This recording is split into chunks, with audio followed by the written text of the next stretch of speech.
Une perte tragique laisse Elisa prisonnière de son chagrin et de sa peur jusqu'à ce qu'une adolescente se lie d'amitié avec elle. Cependant, Elisa ne se rend pas compte que la jeune fille cache un secret qui va changer sa vie. Ça ne peut pas attendre jusqu'à demain matin ? Demanda Robert. Elisa regarda son mari avec stupéfaction. Robert soupira.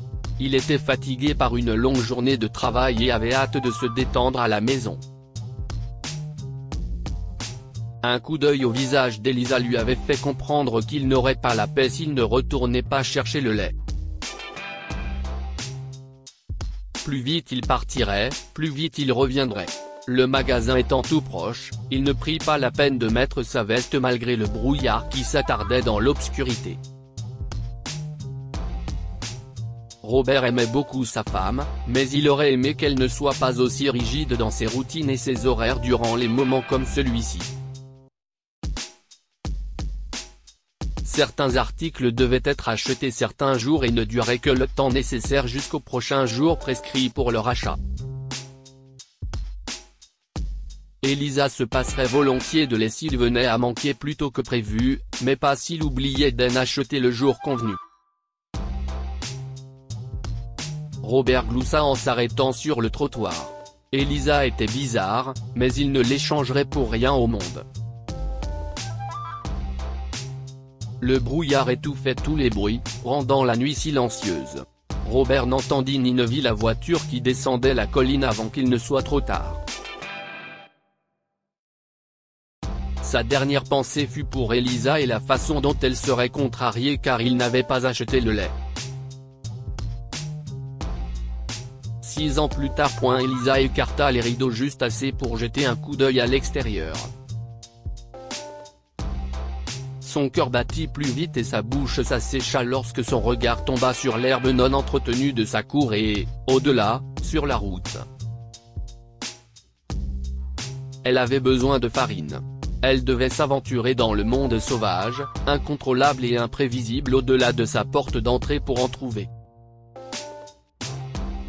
Le souffle d'Elisa se bloqua dans sa gorge. C'était trop dangereux, mais aujourd'hui, c'était le jour de la cuisson. Elle était déterminée à être courageuse, mais son courage s'évanouit lorsqu'elle atteignit la porte d'entrée. La veste de Robert était toujours suspendue à l'endroit précis où il l'avait laissée cette nuit-là. Non, elle ne peut pas sortir aujourd'hui. Elisa s'éloigna de la porte et téléphona à sa voisine, Maria, pour lui demander si elle pouvait acheter les articles dont elle avait besoin. Peu de temps après, Elisa entendit frapper à la porte. Elle l'ouvre suffisamment pour laisser entrer Maria et la referme sur ses talons pour empêcher le reste du monde d'entrer. «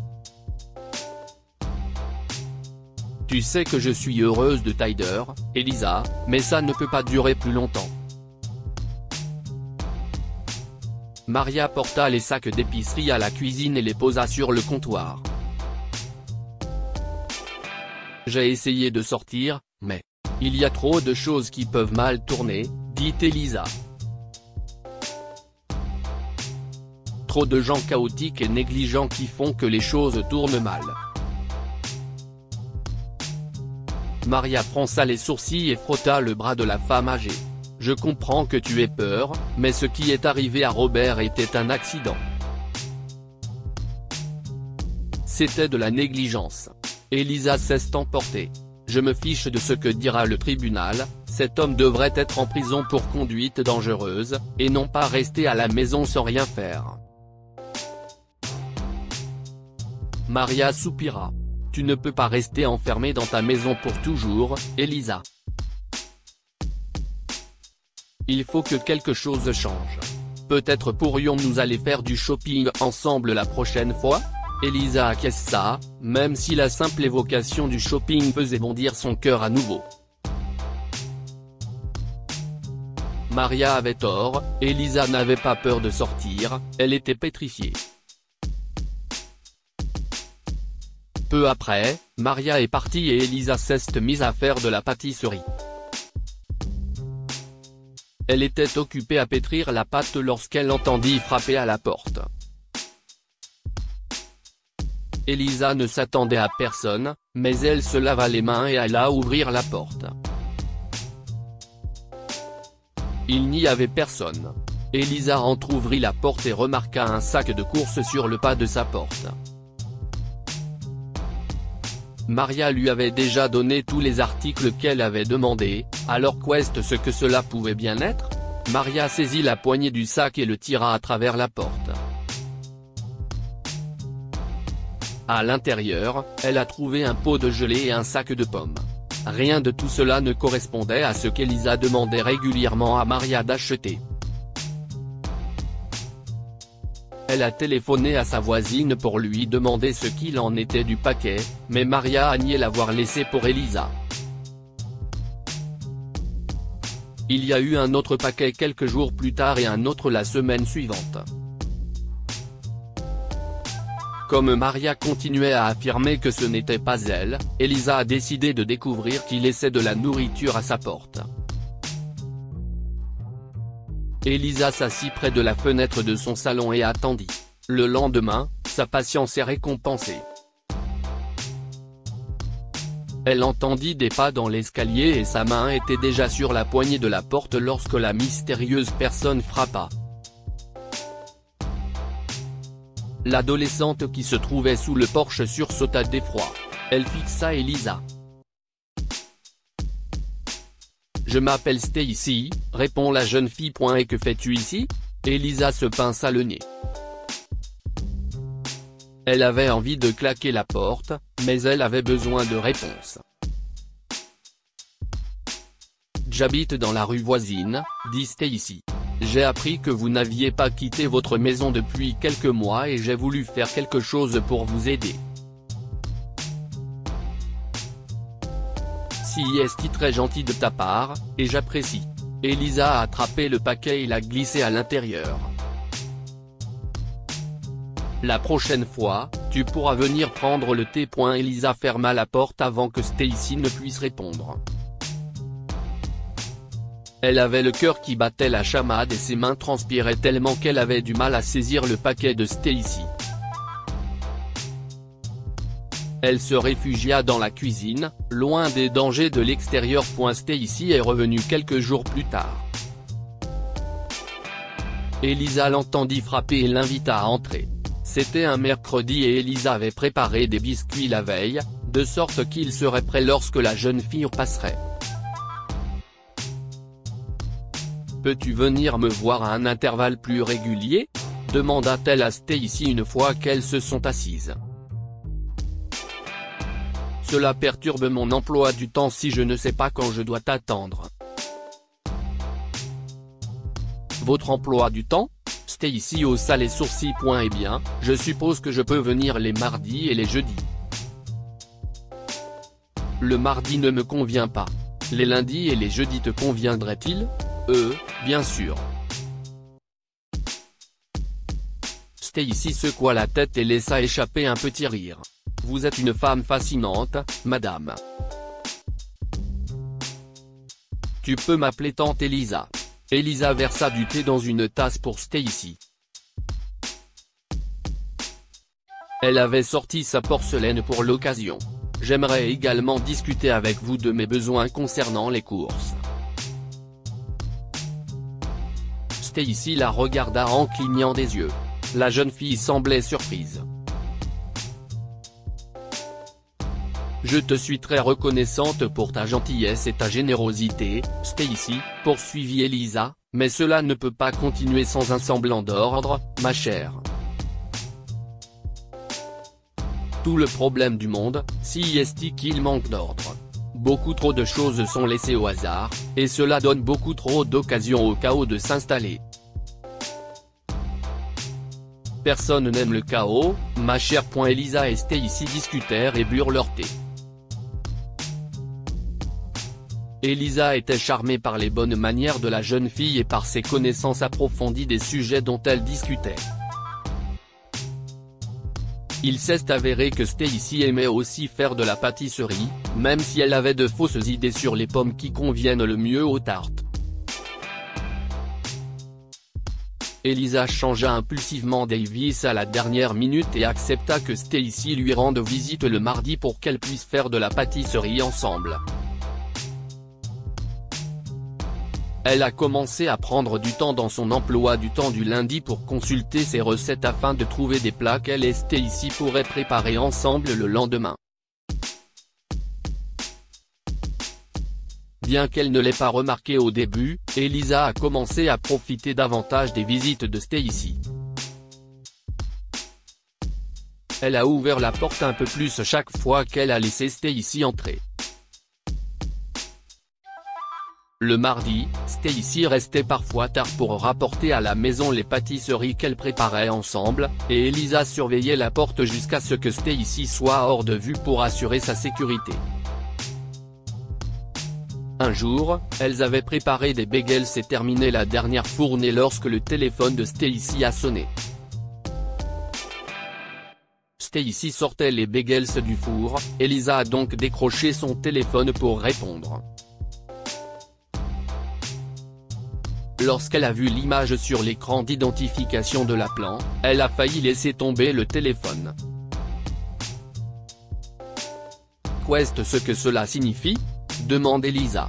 Pourquoi l'assassin de mon mari t'appelle-t-il ? Stacy s'empressa de poser les bagels et d'attraper son téléphone. Elle mit fin à l'appel. Je peux tout vous expliquer, tante Elisa. Je m'attends à ce que tu le fasses. Si est mon père. Stacy s'est mordu la lèvre. Mon père s'est toujours reproché ce qui s'est passé avec votre mari. Ça l'a rongé de l'intérieur, alors ma mère et moi l'avons poussé à aller voir si vous alliez bien. Stacy baissa la tête. Ton père avait raison. Je n'ai pas besoin de ton aide et je ne veux pas. Tu m'as menti, Stacy. Tu as apporté le chaos dans ma maison, et je te remercierai de l'emporter avec toi. S'il vous plaît, tante Elisa, ne vous fâchez pas. Stacy a serré ses mains l'une contre l'autre. Ne me faites pas partir. Jamie vous rendre visite. Je suis sûr que cela te fait plaisir de te moquer de moi en venant chez moi sous un faux prétexte, mais je ne serai plus la cible de cette plaisanterie. Elisa raccompagne Stacy à la porte. Très bien, s'emporta Stacy alors qu'Elisa la pousse vers la porte d'entrée.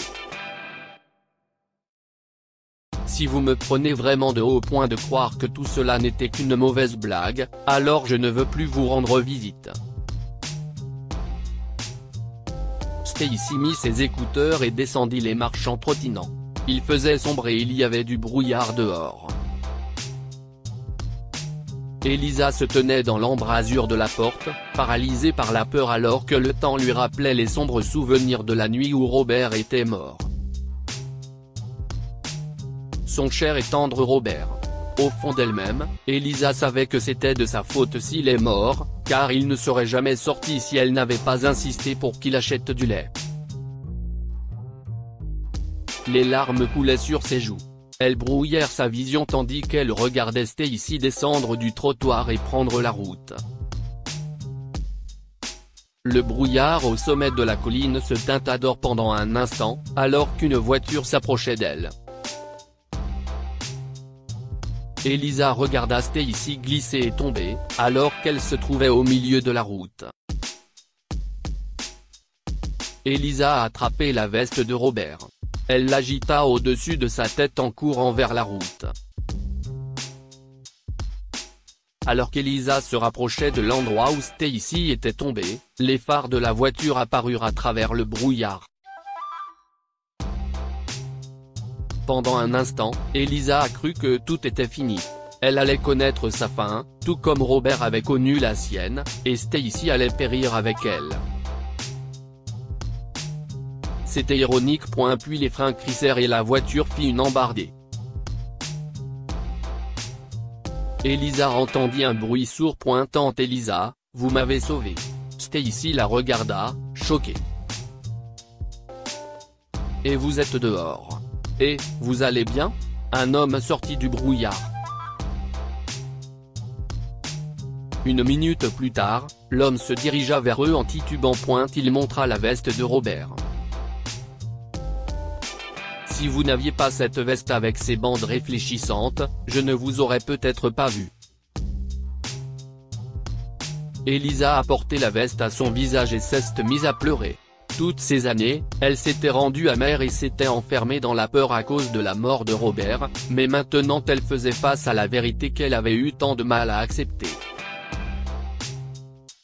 C'était un accident, et même s'il aurait pu être évité si elle n'avait pas insisté pour que Robert achète du lait ou s'il avait porté sa veste, rien ne pouvait changer le passé. Elisa a accepté la mort de son mari cette nuit-là. Elle est restée amie avec Stacy et a fait la paix avec son père. Elisa a également commencé à suivre une thérapie pour l'aider à surmonter son agoraphobie. Que pouvons-nous apprendre de cette histoire? Ne prenez pas l'habitude de rejeter la faute sur les autres lorsque de mauvaises choses se produisent. Elisa a souffert pendant de nombreuses années parce qu'elle refusait d'accepter que la mort de son mari était un accident. N'ayez jamais peur de demander de l'aide. De nombreuses personnes luttent seules pour faire face à des maladies physiques et mentales handicapantes, mais des ressources sont disponibles pour les aider. Partagez cette histoire avec vos amis. Elle pourrait égayer leur journée et les inspirer.